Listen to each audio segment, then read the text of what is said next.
Los psiquiatras afirman que han realizado un progreso enorme en el campo de la salud mental a lo largo del último siglo y medio. Para demostrar esto, declaran una historia de grandes avances en el área de las drogas psicotrópicas. Pero, ¿es este desfile de elementos químicos para el cerebro los increíbles descubrimientos científicos que nos llevan a creer?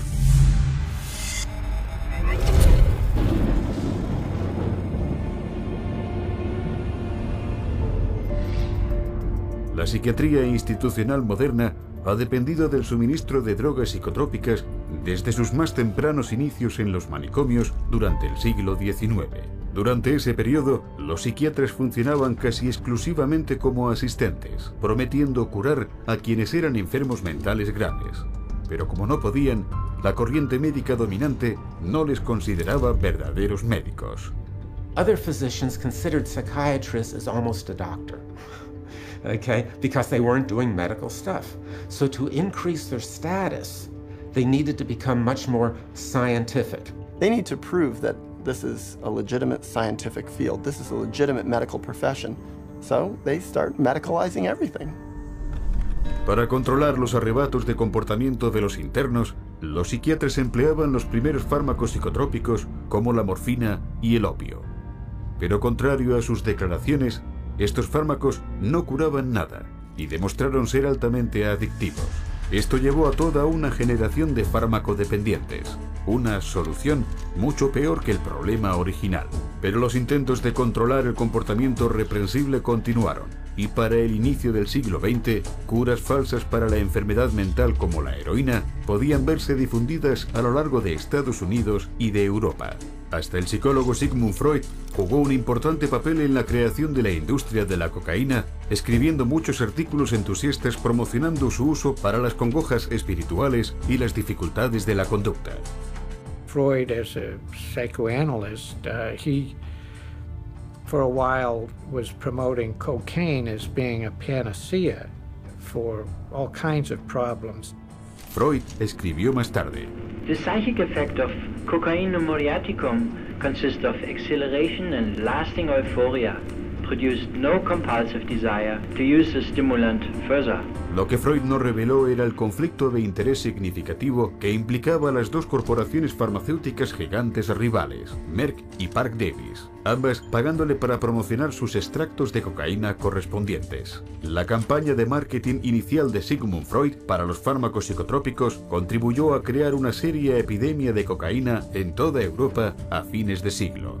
Había que encontrar otra píldora de la felicidad.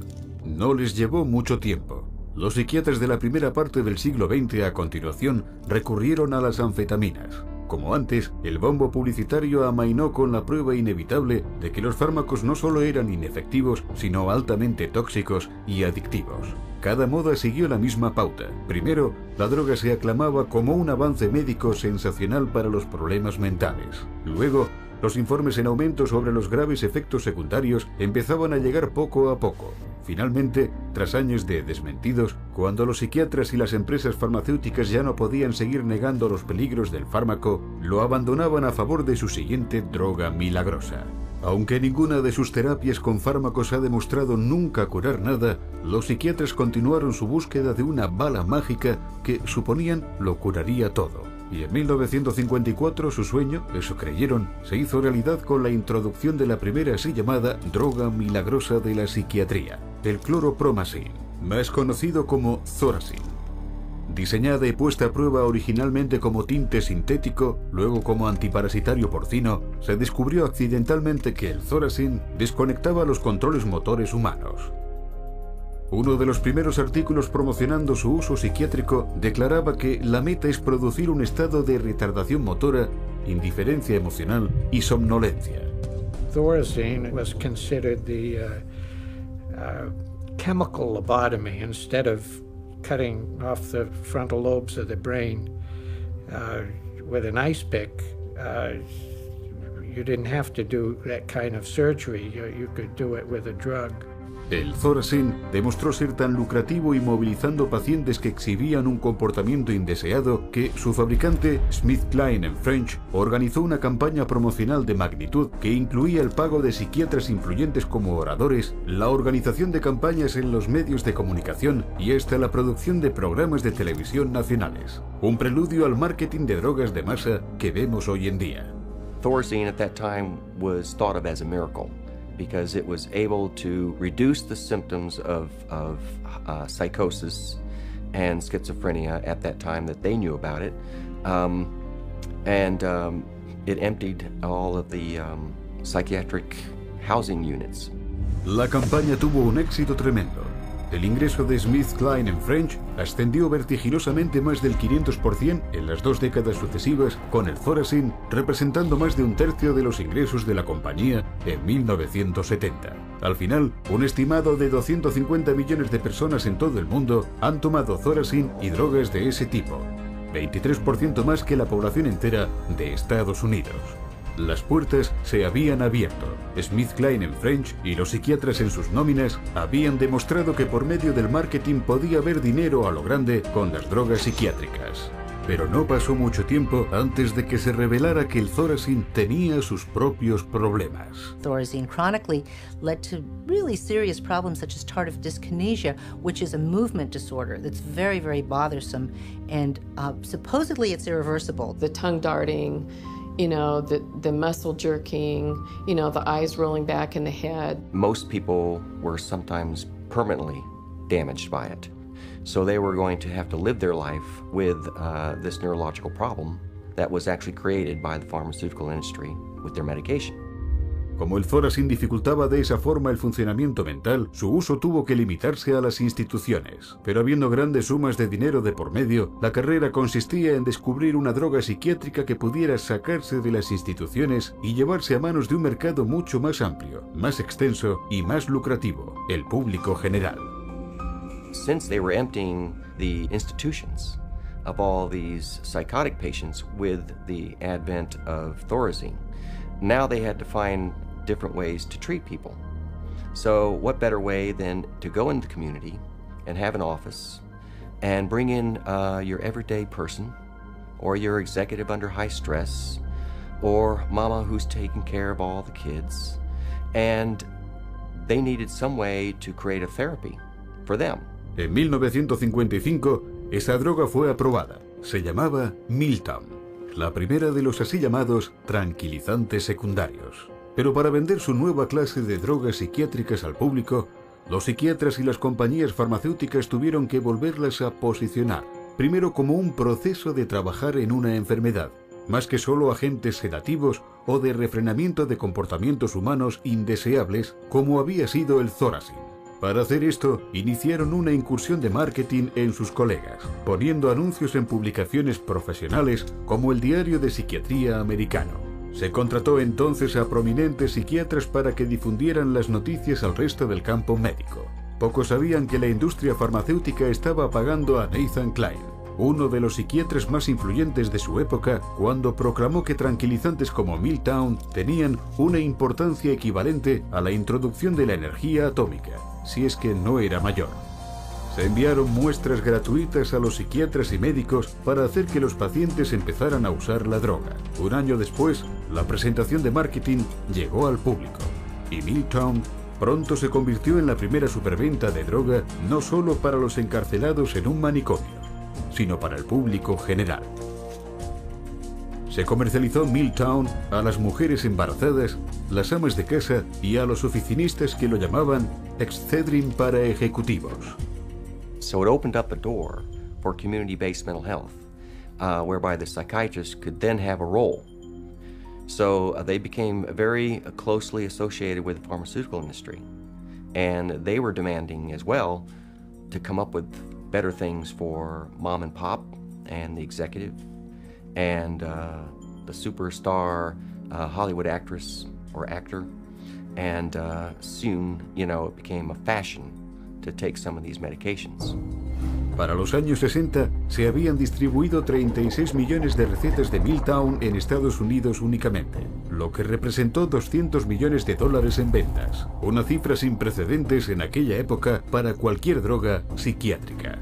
El éxito de Miltown condujo a la introducción de muchas más drogas psiquiátricas para el público en general a lo largo de las décadas de 1950 y 1960. Una de esas drogas era el Valium. Lanzado con la delirante aclamación de los psiquiatras y de la prensa, Valium se recetó de forma tan amplia a las amas de casa con estrés que incluso adquirió un sobrenombre, la ayudita de las madres. Perdidos en medio de todo este entusiasta barullo, había fuertes pruebas iniciales y bien documentadas de que los tranquilizantes también tenían efectos secundarios graves que alteraban la vida. Miltown, por ejemplo, pronto fue etiquetado por la Comisión Asesora del Presidente sobre Abuso de Narcóticos y Fármacos de 1962 como más peligroso y adictivo todavía que la cocaína o la metanfetamina y pronto cayó en desuso. Pero la comunidad psiquiátrica ignoró esos avisos. Se había abierto la caja de Pandora y con sus nuevas píldoras ya no eran cuidadores del demente, eran médicos reales que administraban drogas a los pacientes. Y su lógica retrasada era, si las drogas de hecho paralizaban los síntomas mentales, ¿no estaban por tanto abordando algún mal físico en el cerebro? En cuestión de años, este razonamiento le permitió a la psiquiatría experimentar un cambio profundo. Los psiquiatras ya no eran cuidadores, eran médicos. Las quejas mentales ya no eran psicológicas, eran los síntomas de una enfermedad. Y para tratarlas, los psiquiatras escribían recetas. It's all about money.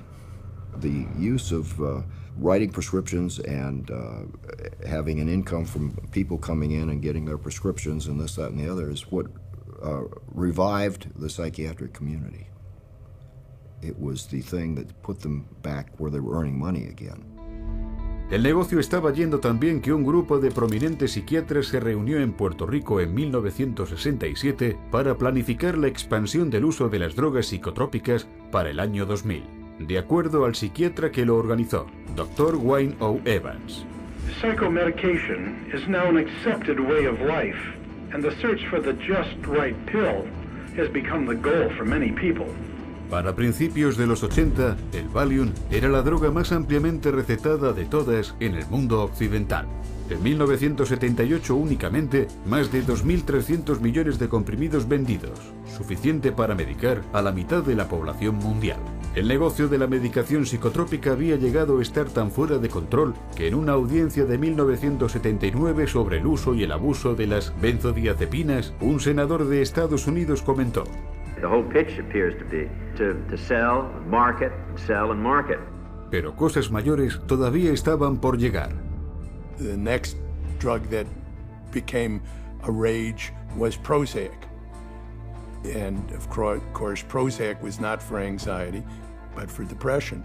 And all of a sudden, the diagnosis of depression starts multiply. The number of people who are diagnosed as being depressed starts multiplying substantially. Prozac se lanzó con un bombo y platillo tremendo, con cuentos de recuperaciones milagrosas, mentes enfermizas curadas y vidas destrozadas restablecidas. Y todo sin casi ningún efecto secundario o adicción, o por lo menos eso afirmaba su fabricante.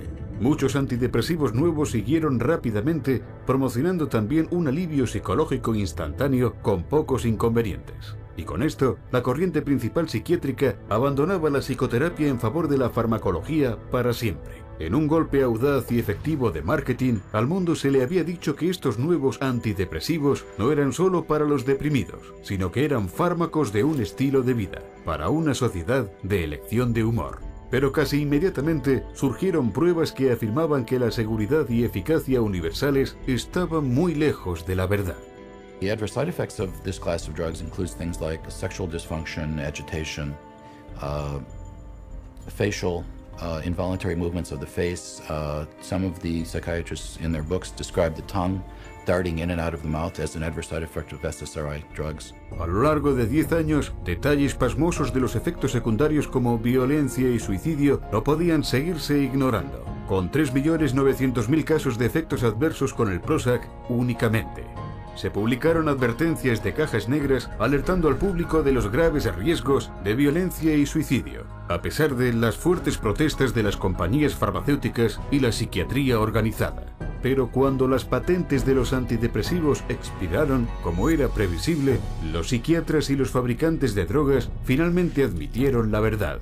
Pero ahora, afirmaban, aquí había un nuevo descubrimiento científico sensacional que lo cambiaría todo. Un nuevo tipo de fármacos llamados antipsicóticos atípicos, recién aprobados para tratar tanto la esquizofrenia como un trastorno mental llamado trastorno bipolar, poco conocido en aquel entonces. De repente la diagnosis del trastorno bipolar hizo furor, con los porcentajes de diagnosis ascendiendo en millares por ciento en cuestión de años. What is clear is that the patents run out, and the drug companies are always looking to maximize their profits, so they research new drugs, and they can keep them patented for about 17 years and charge monopoly prices, and then when the patent wears off, often the next one comes along. Pronto, sin embargo, se demostró que los antipsicóticos atípicos tenían efectos secundarios paralizantes y hasta mortales, como obesidad, diabetes y problemas coronarios, junto con una eficacia cuestionable y una dependencia prácticamente segura. Pharmaceutical companies are trying to get away from the old style Thorazines and into the new antipsychotics, and we know that they're no better. So today's new and improved antipsychotic is no better than the old Thorazine, which was the miracle drug for psychiatry. Hoy, el mismo ciclo continúa, con una excitante cobertura de los medios sobre los nuevos tratamientos químicos promocionados como avances sensacionales. Hasta alucinógenos como el LSD y el éxtasis se ponen a prueba ahora como prescripción psiquiátrica futura. Psychiatry has a wonderful history of coming up with one label after another, all to cover up their own inadequacies and their own inability to get a product, which means to cure somebody or to truly honestly help somebody. So their solution is always, let's come up with another syndrome that person has. It's one alphabet soup label after another. And just when the public starts catching on to that the experts may be telling us a story, we move on to the next realm of drugs. Psychiatry has become basically pharmaceutical management in America. That's what psychiatrists do. If you went to a surgeon, you would expect to get cut. If you go to a psychiatrist, you expect to get medicated. That's what psychiatrists do. Un siglo y medio más tarde quedan dos preguntas en pie. ¿Dónde está la ciencia que sustenta la psiquiatría? ¿Y cuánto más tiempo va a continuar el público creyéndose sus falsas esperanzas, bombo publicitario y mentiras descaradas?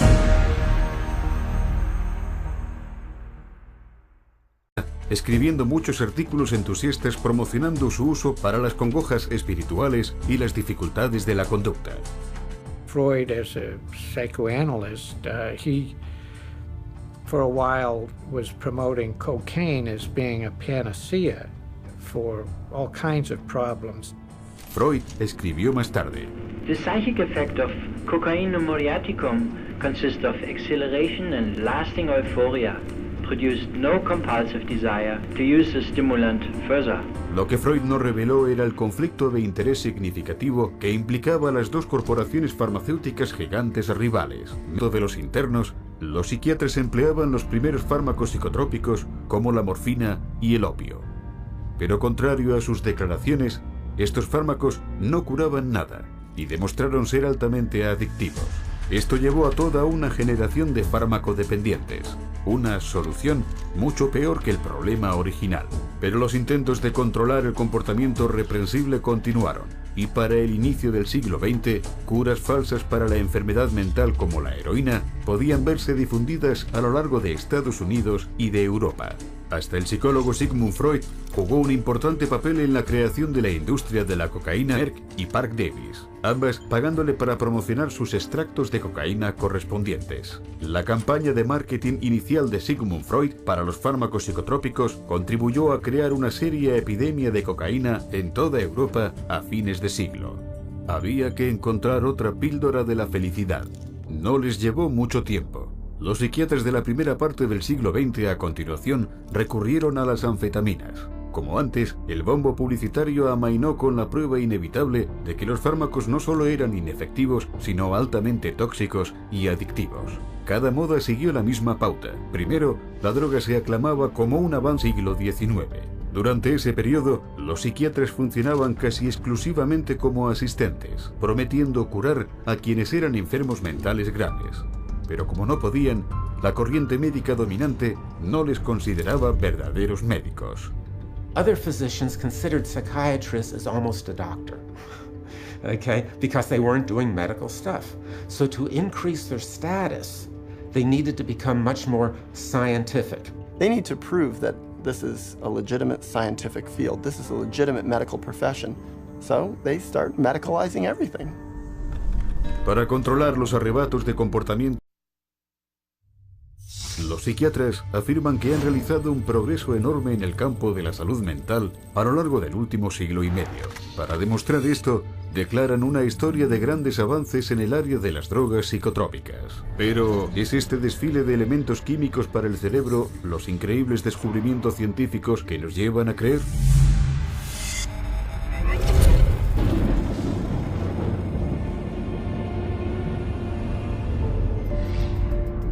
La psiquiatría institucional moderna ha dependido del suministro de drogas psicotrópicas desde sus más tempranos inicios en los manicomios durante el